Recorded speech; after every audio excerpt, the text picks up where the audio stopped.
So a couple days ago, I bought this club pack of sausages, and my kids actually won't eat sausages because of their sensory issues. So when I get these larger packs, what I do is I actually freeze them in kind of packages, smaller packages of 4.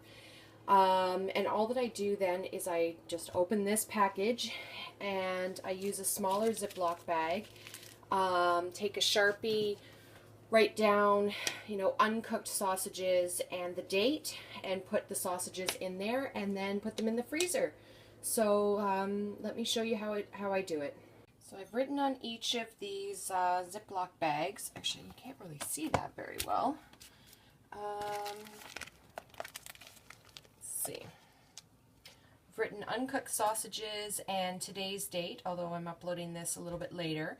It is actually kind of hard to use a Sharpie on a Ziploc bag because it does kind of bunch up a bit like that. It's not, but at least it stays on. Like right afterwards I can, rub across it and it doesn't come off. And really that's what's important for this kind of a thing. So when I do this with ground beef, for example, I actually write cooked, or actually I think I write browned ground beef. Whereas these sausages that I'm going to be putting in here are uncooked. I find that works best when you're freezing sausages for later dates. When you're putting things in these Ziploc bags, make sure that you kind of do it the way that you can fit as many as possible into it.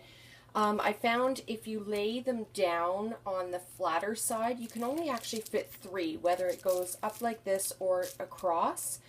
Whereas if you kind of flip them on the side, you're able to actually fit 4 of them in, which obviously is a better use of space, and you'll be able to then, once you actually get the 4 in, as you're closing them, make sure that you try to push as much air out of the package as possible, so that then that means that there's a less likelihood of getting freezer burn in it.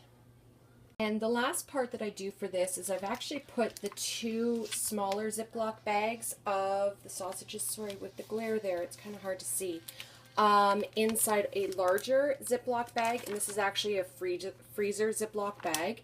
And I've taken as much of the air out of the bigger one as possible as well.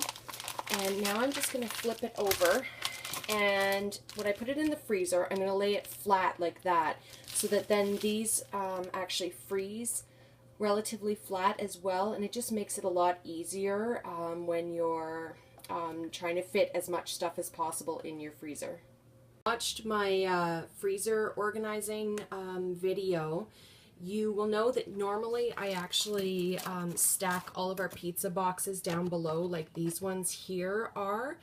But right now we're in kind of all of the half-used, or just everything in here is in bags for the most part. So I try to contain it in this red container here. So what I did was I actually pulled out one of the pizza boxes and put it in here to kind of have a flat surface for the sausages to be able to freeze on top of, and then they'll be flat and just much easier to actually file away, for lack of a better term, in here. You can see I've got sausages from January, so 2 more sausages left over from January when I did this last. So this is how I prepare sausages for freezing to be eaten at a later date when I'm able to get a club pack with a whole bunch of them on sale.